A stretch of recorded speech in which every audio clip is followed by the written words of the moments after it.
Revenge with Karen.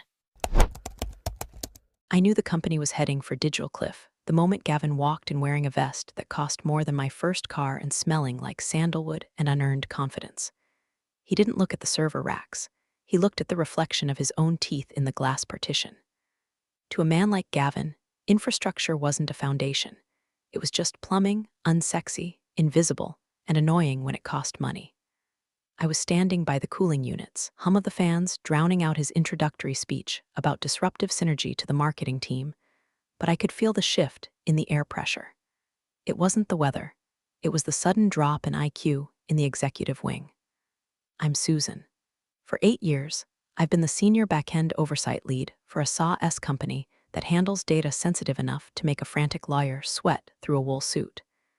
My job isn't to code features that make buttons pop with confetti. My job is to make sure that when 10 million people log in at once, the digital floor doesn't collapse into the basement of 404 errors. I'm the janitor of the internet, the mechanic who tells you that, no, you cannot put a jet engine on a Honda Civic just because it looks cool. But Gavin was all jet engine. By the way, if you enjoy watching corporate trains derail in slow motion while sipping your morning coffee, me a quick favor and hit subscribe, and maybe give this a like. It helps the algorithm find more people who appreciate the fine art of professional disaster, and frankly, it keeps me motivated to type this out instead of throwing my laptop into the Hudson River. Thanks. The trouble started small, as it always does. It wasn't an explosion. It was a series of skipped maintenance tickets. Gavin's first executive order was to trim the fat in the engineering department. In his mind, fat meant anyone who wasn't shipping new features every 48 hours. He looked at my team, the people who handled database sharding, load balancing, and compliance encryption, and saw dead weight. We were the no department. He wanted a yes department. Susan, he said to me during our first one-on-one, leaning back in a chair that was ergonomically designed for people who actually do work. I feel like your team is stuck in 2018. We need velocity. We need to move fast and break things. If we break things, Gavin, I said, my voice flat, holding onto my coffee mug like it was a holy relic, our clients lose financial records. We aren't Facebook. We are holding the digital wallets of half the Fortune 500. If we break things, get sued into the Stone Age. He blinked, that slow, cow-like blink of a man who has heard words but hasn't processed meaning. Right, compliance. But let's automate the compliance, yeah? I'm bringing in some consultants, high-energy guys. They worked with me at my last startup. They're going to help you. Loosen up the pipes. Loosen up the pipes is tech speak for remove the safety valves so the sewage flows faster. I felt a cold knot form in my stomach. It's a specific sensation I haven't felt since the great outage of 2016. It's the premonition of a pager beeping at 3:00 a.m. on a Sunday. The consultants arrived a week later. They were clones of Gavin, wearing tighter pants and carrying MacBooks covered in stickers for crypto exchanges that had already gone bankrupt. They didn't ask for documentation. They didn't ask for the system architecture maps. They just asked for root access. Can't give you root access until you pass the security clearance, I told them. Gavin said we have carte blanche, one of them said, smirking. His name was probably Tyler or Skylar, or something that rhymes with failure. Gavin can say the moon is made of cheese, but until IT security clears you, your guests, I replied. I walked away, feeling their eyes drilling holes into my back. I knew I had just put a target on myself. I was the friction. It was the legacy mindset. That night, at 2:14 a.m., my phone buzzed. It wasn't a call. It was a frantic automated alert from the primary database cluster. High latency. Packet loss. Something was eating the bandwidth. I logged in from my home office, a quiet room in Brooklyn that smelled of old books and lemon polish, and saw it. Someone had deployed a new microservice to production without going through the staging environment. It was a social feature nobody asked for, and it was querying the entire user database every 3 seconds. It was sloppy, it was dangerous, and it had Gavin's authorization code attached to the override. I killed the process. I rolled back the update. I saved the system from a cascading failure that would have wiped out service for the entire East Coast. My heart was hammering against my ribs, not from excitement, but from rage. We're playing with live grenades in a munitions depot. The next morning at the daily stand-up, Gavin walked in beaming. Great work on the new social deployment, guys. We saw a massive spike in activity last night. The spike in activity was the server screaming for mercy. I had to roll it back, Gavin, I said, cutting through the applause. It was crashing the load balancers. It wasn't optimized. The room went silent. Gavin's smile didn't drop, but his eyes went cold. The look of predator realizing the prey has teeth. Susan, he said, his voice dripping with condescending patience, you have to stop focusing on the problems. We're celebrating wins here. Maybe if you spent less time rolling things back and more time leaning in, we'd be further along. That was the moment. The uneasy calm was over. I wasn't just an employee anymore. I was an obstacle. And Gavin was the type of man who didn't drive around obstacles. He ran them, but he didn't know that I wasn't a speed bump. I was a spike strip, and I was already starting to take screenshots. The freeze-out didn't happen all at once. It was a gradual lowering of the temperature, like being locked in a walk-in freezer where the dial is nudged down 1 degree every hour. You don't realize you're hypothermic until you can't move your fingers. It started with the calendar invites. For 8 years, I had been a mandatory attendee for the Architecture Review Board. It was the Tuesday morning mass where we confessed our sins and prayed to the gods of uptime. 2 weeks after the rollback incident, I logged in to find my Tuesday morning wide open. No meeting. I messaged the project manager, a nervous woman named Janet who survived by blending into the beige wallpaper. Hey Janet, is the ARB canceled this week? Oh, hi Susan, the reply came, ellipsis pulsing for an agonizingly long time.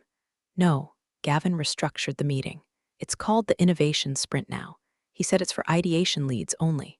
He didn't want to waste your time since you handle the legacy stuff. Legacy stuff. That was the new label. I wasn't the senior backend oversight lead anymore. I was the curator of a museum nobody wanted to visit. I walked past the glass-walled conference room later that morning. Inside, Gavin was standing on the table, literally standing on the mahogany table, drawing erratic circles on a whiteboard. The consultants were nodding furiously. My team, the senior engineers who actually knew how the code worked, were absent. Instead, the room was filled with junior developers and product managers who thought scalability was just a buzzword you put in a pitch deck. They looked like they were planning a frat party, not a software deployment. Came the physical displacement. Susan, great news. HR pinged me on Slack. We're redesigning the floor plan to encourage organic collisions and cross-pollination. We're moving your desk closer to the server room so you can be near the hardware you love so much.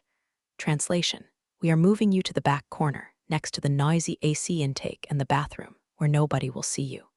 I packed my box. My ergonomic chair, my dual monitors, my carefully organized stack of documentation. I moved to the Siberia of the office. It was darker back there, the air stale, but from my new vantage point, I had a direct line of sight to the main network patch panel. It was poetic, really. They pushed me into the shadows, forgetting that the shadows are where you see everything. Gavin stopped making eye contact in the hallway. If we passed, he would suddenly become engrossed in his phone, typing furiously at nothing. The emails kept coming, passive-aggressive masterpieces copied to the entire leadership team. From Gavin to engineering all subject, speed bumps team, I've noticed some drag on our deployment velocity.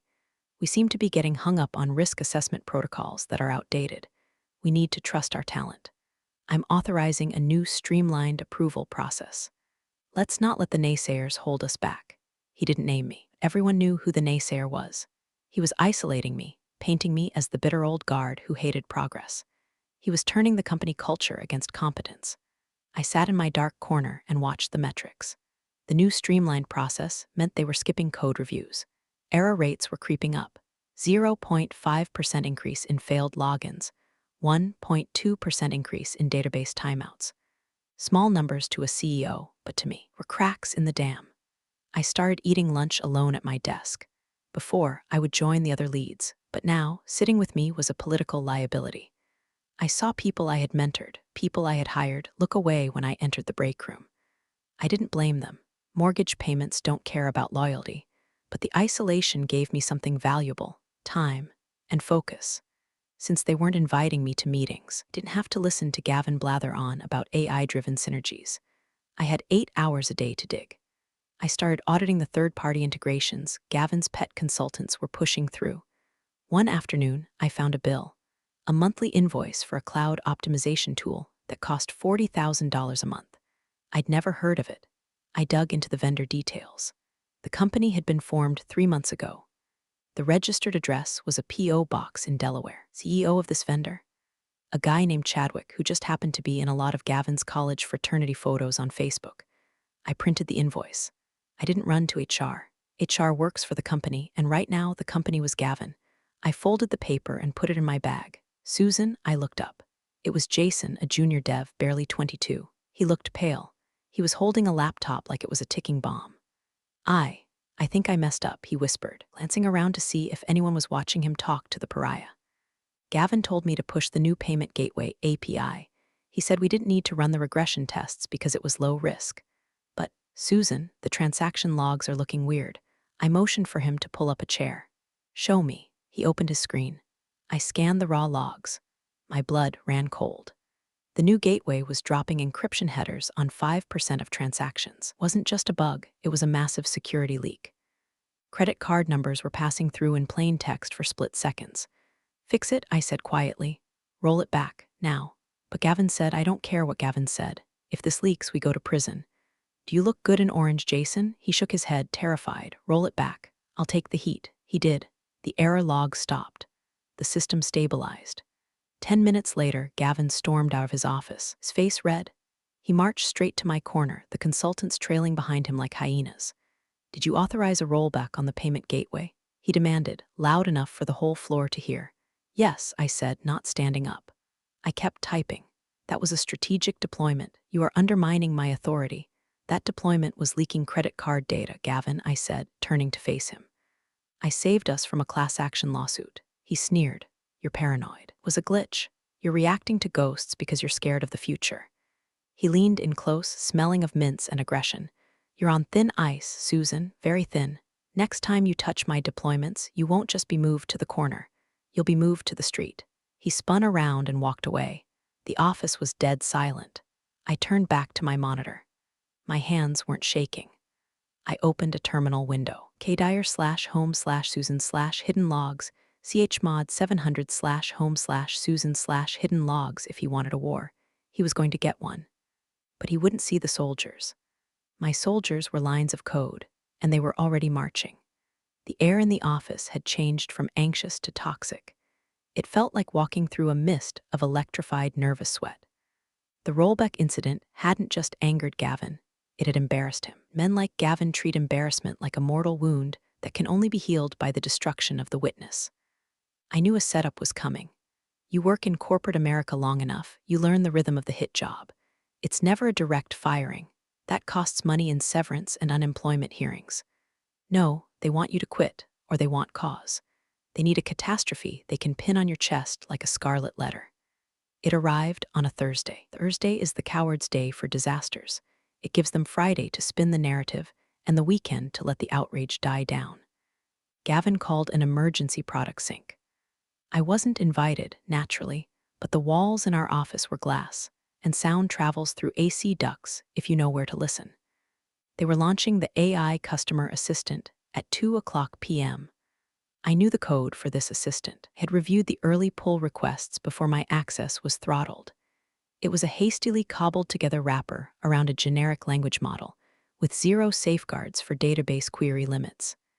Basically, if a customer asked the bot to list all my transactions for the last 10 years, the bot would try to do it.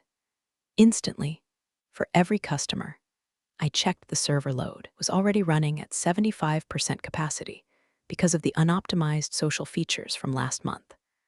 At 1:55 p.m., I sent an email to Gavin, CCing the CTO, who was currently on a sabbatical in Bali and probably not reading, and the head of legal.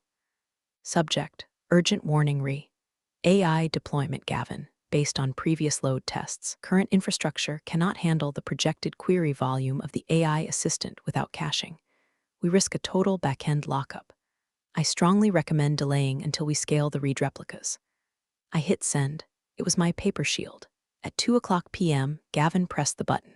I saw him do it. He high-fived Chad the consultant. They popped a bottle of champagne. At 2:03 p.m., the dashboard on my second monitor turned from green to yellow. At 2:05 p.m., it turned red. At 2:06 p.m., the silence in the office was shattered by the Slack notification sound. It wasn't the polite ding, it was the machine gun fire of 1,000 users reporting 502 bad gateway. The site was down, hard down. I sat on my hands. This was the hardest part. Every instinct in my body screamed to open the terminal, kill the pods, and reroute the traffic. But I couldn't. If I touched it, became my outage. Susan, Gavin was running towards my corner. He wasn't slick anymore. He was sweating. The site is down. What did you do? I didn't do anything, Gavin. I'm sitting here. You touched the load balancers. I saw your email. You tried to block the deployment and now you've sabotaged it. He was screaming, actually screaming. He was building the narrative in real time. He needed a villain and I was right there. Gavin, the database is locked. AI bot is DDoSing our own internal network. You need to kill the bot. No, the bot is key to the Q3 strategy. Fix the database, scale it, do your job. I can't scale a database that is being hammered by 1 million queries a second. Kill the bot. I am not killing the feature. You are incompetent. Fix it or you're done. He stormed back to the war room. I looked at the screen. Clients were calling. I could see the support ticket queue exploding. Cannot access payroll. Cannot export tax data. This wasn't just inconvenient. This was costing companies millions. I had a choice. Let it burn and prove him wrong, or save the company and let him blame me. I sighed. I'm a professional. I couldn't let the clients burn. I bypassed the standard controls. I logged directly into the AWS console using a backdoor admin key I kept for emergencies, one Gavin didn't know existed. I didn't kill the bot. Would check that. Instead, I throttled its bandwidth to 1%. To the outside world, the bot would just seem slow or thinking. But the database queries dropped instantly. The red dashboard turned yellow, then green. The site came back up. Gavin walked out of the war room 5 minutes later, looking triumphant. See, he shouted to the room. I told you it was a configuration issue. We pushed through. Susan finally did her job. He walked over to my desk, leaning down, his voice a low hiss. I know you tried to tank this launch. I know you throttled it to make me look bad. We're going to have a serious talk about your future on Monday. He didn't know I throttled it. He was guessing. But he was right about one thing. We were going to have a talk. I waited until he left for his victory dinner at 5:00 p.m. I stayed. I opened the raw logs from the incident. I found the timestamps. I found the specific queries that crashed the system. And then I found something else. In the chaos of the crash, while the security protocols were failing, someone had executed a bulk export of user data. Not the bot, a user. I traced the IP address. It matched the cloud optimization vendor from the fake invoice. Gavin wasn't just incompetent. He, or his friends, were stripping the copper wiring out of the walls while the house was burning. Humiliation washed away, replaced by a cold, steely resolve. I wasn't sad anymore. I was hunting. I didn't just save the logs. I mirrored the entire production environment's activity stream to a private, encrypted server in my basement. Every keystroke, every query, every login. You want a legacy, Gavin? I whispered to the empty office. I'll build you a monument. There's a specific kind of silence that falls over an office when everyone knows a predator is feeding, but nobody wants to look at the blood. That was the atmosphere in the weeks following the AI crash. Gavin was riding high on the success of the launch, spinning the temporary outage as unprecedented demand. The board ate it up. They saw charts going up and to the right. They didn't see the structural cracks widening underneath. I became a ghost in my own department. I stopped speaking in meetings unless directly asked a yes or no question. I stopped offering advice. I stopped fixing the coffee machine when it jammed. I simply existed, a quiet figure in the corner, typing rhythmically. They thought I was cowed. They thought I was updating my resume or playing solitaire. In reality, I was building the panopticon. I spent my nights coding a custom dashboard. Not the flashy, colorful dashboards Gavin loved, full of vanity metrics and pie charts that meant nothing. Mine was ugly. It was black text on a dark gray background, terminal font, raw data. I called it the truth.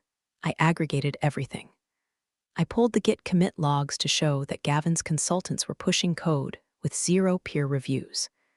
I pulled the AWS billing API to visualize the skyrocketing costs of their optimization. Pulled the security audit logs to track every time Gavin authorized a policy override. But the centerpiece was the uptime lie. Gavin's reports to the board claimed 99.99% uptime. He achieved this by redefining uptime.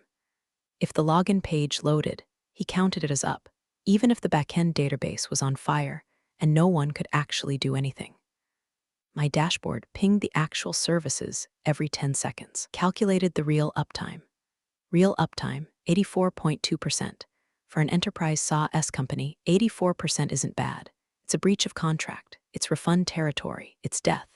I felt like a detective in a noir film, sitting in a staked-out car, drinking cold coffee, watching the suspect dig a hole in the desert.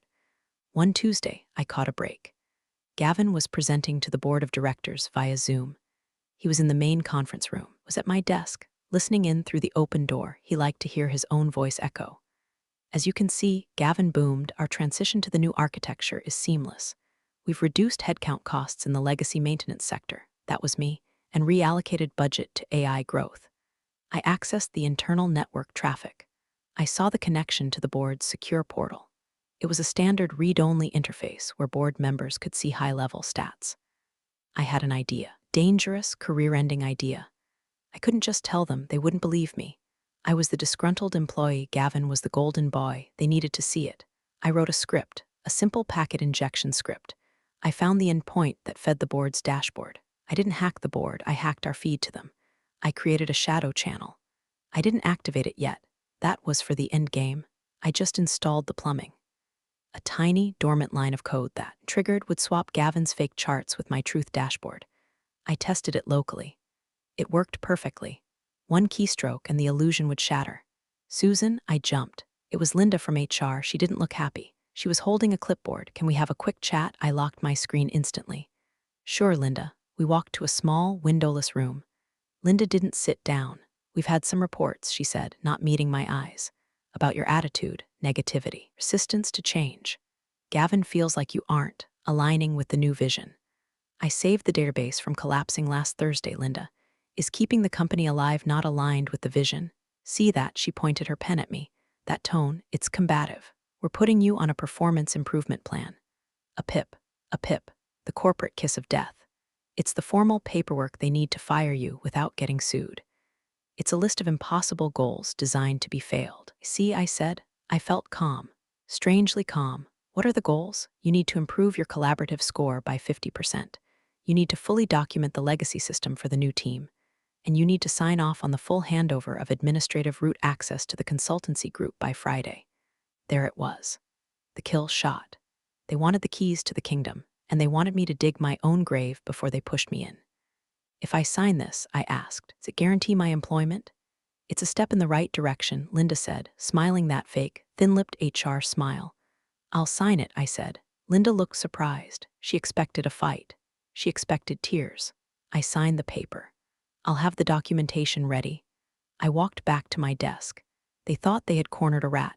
They didn't realize they had just handed the arsonist a box of matches. Giving the consultants root access was suicide for the system, would destroy it within a week. But that was the timeline I needed. I sat down and opened my terminal.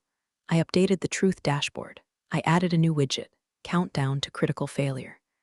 Based on the consultant's code quality, I estimated the system had about 6 days before a catastrophic, unrecoverable data corruption event. The board meeting was in 5 days.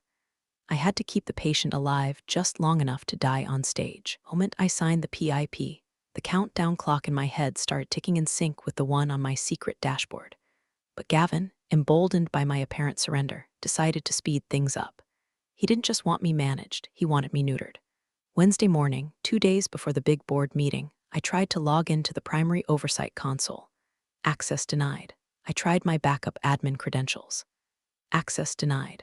I stared at the blinking cursor. He had revoked my access early. He had violated the terms of the PIP before the ink was even dry. Hey, a voice cracked behind me. It was Jason again, the junior dev. He looked like he hadn't slept in 48 hours. His eyes were red-rimmed and he was clutching a Red Bull like a lifeline. Susan, I can't fix it, he whispered. Fix what, Jason? The replication lag, the consultants. Tyler. He changed the sync settings, said we needed real-time analytics for Gavin's demo prep. He turned off the safety buffers. My stomach dropped. Safety buffers exist for a reason. Without them, if a glitch happens in the main database, it instantly corrupts the backup. It's like removing the fuse from a stick of dynamite because you think the fuse looks ugly. Jason, if the buffers are off, any write error becomes permanent across all clusters. You need to revert it. I can't. His voice rose to a panic squeak. I don't have the permission level. Only the senior lead does, and your account is locked. I looked over at Gavin's glass office. He was laughing, feet up on the desk, throwing a foam football with Chad. They were celebrating their total control. They had locked me out to stop me from interfering, and in doing so, they had locked themselves inside a burning building with no exit. Did you tell them? I asked Jason. I tried. Tyler told me to stop being a nervous Nelly, and that latency is a mindset. Latency is a mindset. I almost laughed. It was so absurdly stupid it sounded like something from a satirical novel. Okay, Jason, listen to me. Go back to your desk. Document everything you just told me in an email. Send it to yourself, to me, and print a physical copy. Then do nothing. Do not touch the code. If it crashes, let it crash. But the data. It's not your data anymore, Jason. It's Gavin's data. Let him own it. He nodded, terrified, and scurried away. I sat there, powerless. For the first time in 8 years, I couldn't save the system. I watched my private truth dashboard. The metrics were screaming. The replication lag was climbing exponentially. 2 seconds, 5 seconds, 30 seconds. The system was beginning to dissociate. Users in California were seeing data from 5 minutes ago. Users in New York were overriding data that hadn't synced yet. It was a silent data corruption event, the kind that isn't noticed until a CFO opens a spreadsheet and realizes $1 million is missing. Then the phone rang. It wasn't my desk phone. It was my personal cell. Is this Susan? A gruff, unfamiliar voice. Speaking. This is Marcus from the board. We're seeing some irregularities in the quarterly report preview Gavin sent over. Says it's a data rendering issue on our end. Is that true? My heart stopped. A direct line from a board member. They never called staff. Gavin must be stonewalling them hard. Mr. Marcus, I said, keeping my voice steady. I am currently locked out of the system by executive order. I cannot verify any data rendering issues. Silence on the line. Locked out, you're the oversight lead. Not anymore, apparently. Been placed on a performance plan and my credentials were revoked this morning. I see. The voice was cold, hard granite. And if you could see the data, what would you expect to see? I took a breath. This was it.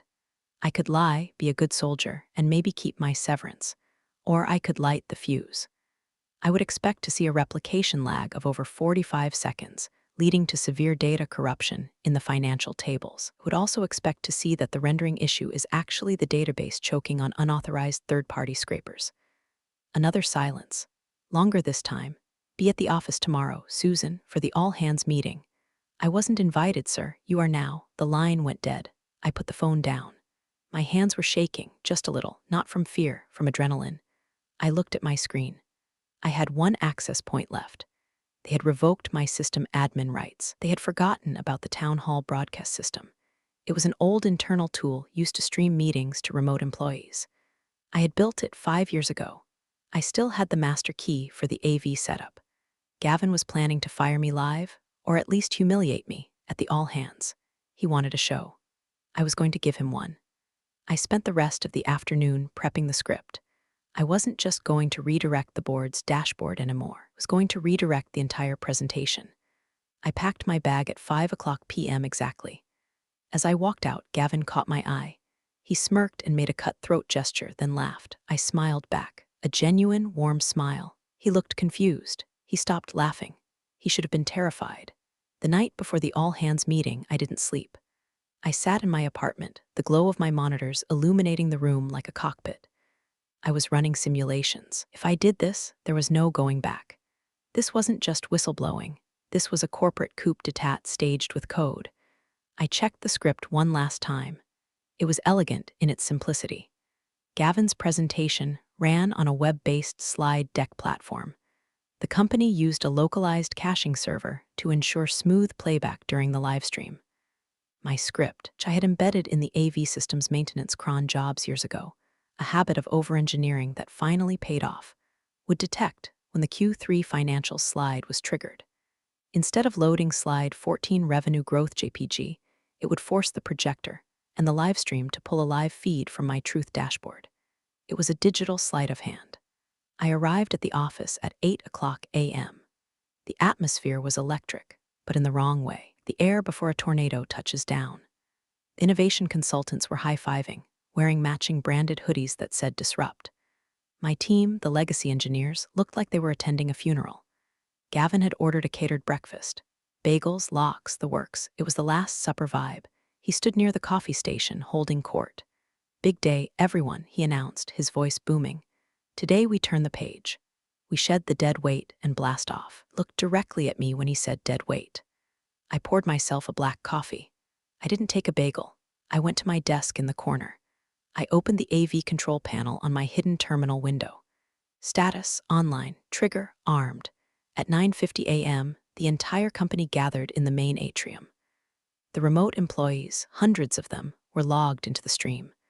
The board of directors was dialed in on the massive main screen, their faces looming like judges in a sci-fi tribunal. I saw Marcus, the board member who had called me. He wasn't looking at the camera, he was looking down at his notes. Gavin took the stage. He had a headset microphone. He looked like a TED Talk presenter on steroids. Welcome, team. Welcome, board. Gavin started pacing the stage. When I joined 6 months ago, I promised you a revolution.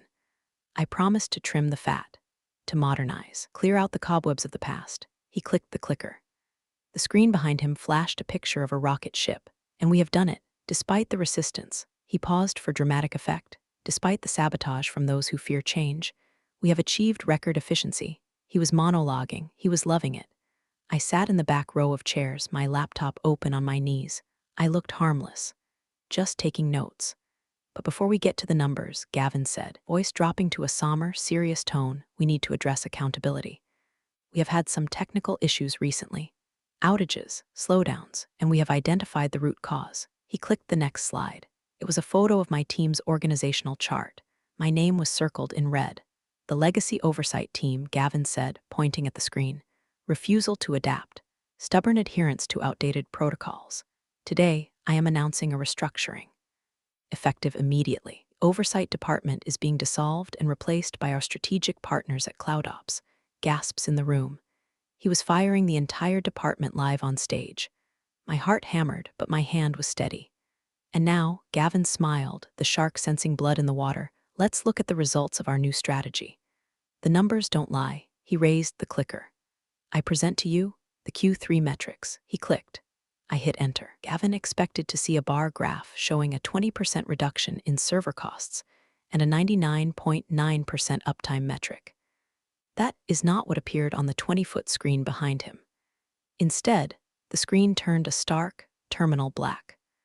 Rows of neon green and blood red text began to scroll rapidly. System status, critical database integrity. 64% corrupted unauthorized data export detected. IP 45.33.22.11. Source, Cayman Islands, real-time uptime. 81.4%. The room went silent.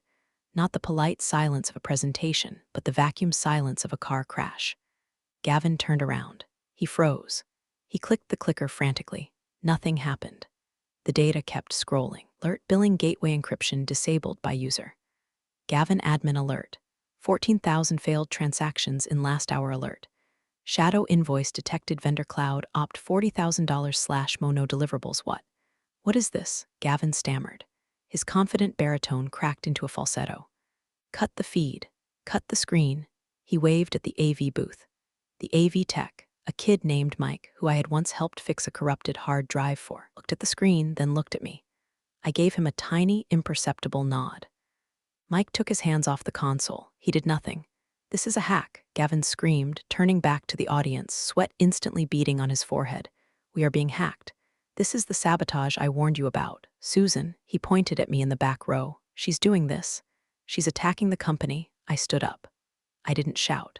I didn't need to. Room was so quiet you could hear the hum of the projector. I'm not attacking the company, Gavin, I said, my voice carrying clearly. I'm showing you the back end. That is the live production server. That is the reality you've been hiding.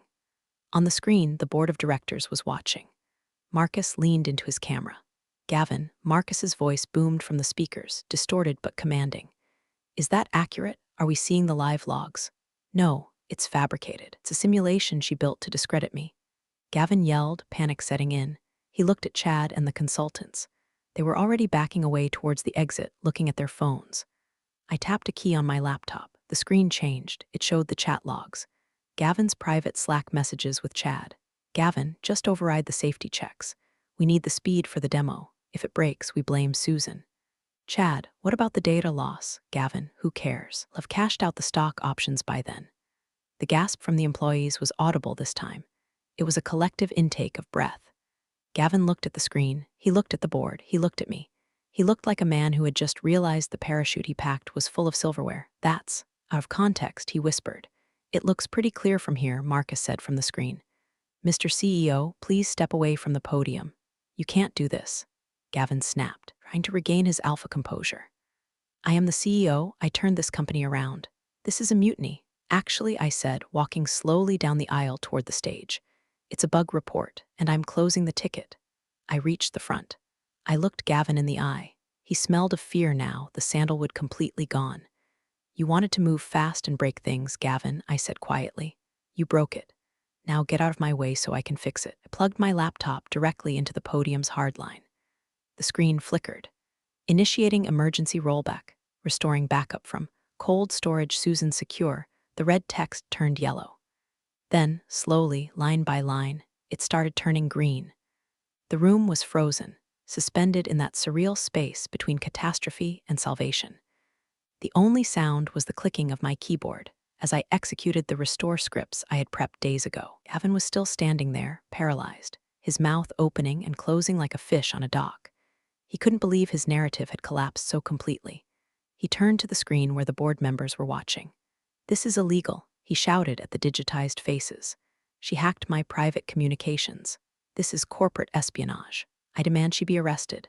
Suddenly, the audio from the board's Zoom call cut out. The double doors at the back of the atrium burst open. Wasn't security coming for me. It was Marcus, the chairman of the board, in the flesh. He was flanked by 2 other board members and a team of people in sharp gray suits who radiated external council energy. They must have been in the building the whole time, waiting in a conference room upstairs. The room parted like the Red Sea as Marcus walked toward the stage.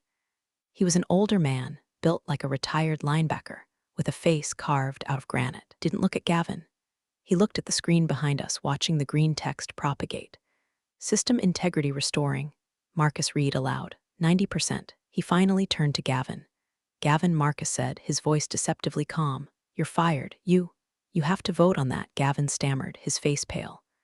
The bylaws say we voted 10 minutes ago, Marcus interrupted. While you were showing us the rocket ship slide, we're also watching the live feed Susan provided us with yesterday. Gavin whipped his head around to look at me. You were feeding them data? I'm the oversight lead, Gavin, I said, not looking up from my screen. I oversee. This is for cause, Marcus continued, gesturing to the lawyers. Gross negligence, fraud, and breach of fiduciary duty. Security will escort you out. Leave your laptop and phone. 2 large security guards stepped out of the shadows. Weren't the regular lobby guards, these guys were hired muscle. Gavin tried to puff up his chest one last time. You'll hear from my lawyers. This company is nothing without my vision. Your vision cost us $40 million in potential liability, Marcus said. Get him out of here. As they dragged Gavin away, he was practically kicking and screaming about his vested options. The consultants tried to sneak out the side door. You 3. Marcus pointed a finger at Chad and his clones. Sit down. Legal wants a word about that $40,000 invoice for cloud optimization. They froze, then slumped into chairs like deflated balloons. Marcus walked up the steps to the podium. He stood next to me. Susan, he said, sir? I replied, typing the final command to lock the database. Is it stabilized? Replication lag is down to 0. Data integrity is verifying now. Lost about 3 hours of transactions from this morning, but I can reconstruct them from the raw logs I mirrored. You mirrored the logs? I didn't trust the primary server, sir. Marcus turned to the microphone. He looked out at the sea of terrified employees. Everyone, take a break. Go get a coffee. Take a walk. The all hands is over. We will reconvene at 2:00 p.m. with an update on leadership structure. But for now, he put a hand on my shoulder. It was heavy and warm. Susan has some work to do, and I suggest we let her do it. The room erupted. It wasn't polite applause, it was a roar. The engineers, the support staff, the people who had been bullied and ignored for 6 months, they were cheering. Jason, the junior dev, was actually crying. I didn't wave. I didn't bow.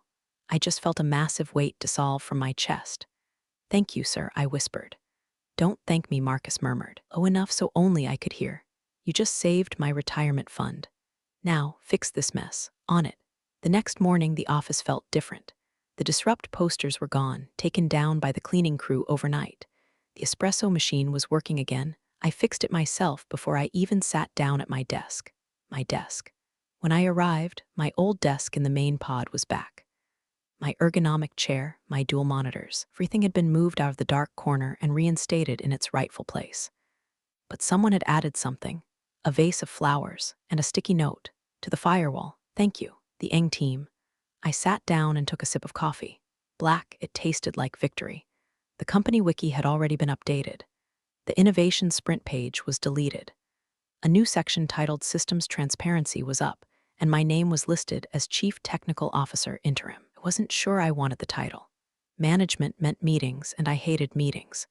But I realized that if I didn't take the wheel, another Gavin might come along. Sometimes, to keep the peace, you have to run the war room. Around 10 a.m., Marcus walked by. He didn't make a big show of it. He just leaned against my cubicle wall. "Gavin is being sued," he said casually. "And the consultants are facing fraud charges." Turns out that cloud optimization company was funneling money into a crypto wallet they all shared. "I figured," I said, not looking away from my code. The invoice looked like it was made in Microsoft Word 97. Marcus chuckled. "We're going to need to rebuild the team. Hire whoever you want. Budget is open. I want my old team back, and I want raises for the junior devs who stuck it out. Especially Jason. He tried to stop them." "Done," Marcus said. Pushed off the wall to leave, then paused. "You know, Susan, most people would have just quit. Why did you stay?" I stopped typing. I looked at the server room glass, watching the lights blink in that steady, hypnotic rhythm. Blue, green, blue, the heartbeat of the machine. "I built this system, Marcus," I said softly. "It's my code. You don't let arsonists burn down your house just because the landlord is an idiot." Marcus nodded. Look of genuine respect crossed his face. "Well, the house is yours now. Keep the lights on, always." He walked away. I put my headphones on. I opened a terminal window. Uptime system uptime, 24H12M04s. Perfect. I cracked my knuckles, took another sip of coffee, and got back to work. The chaos was over. The silence was back. And for the first time in a long time, it wasn't the silence of fear. It was the silence of a machine, running exactly the way it was supposed to. Life has its storms, but it also has its calm waters. Thanks for sharing this moment with me. See you in the next one.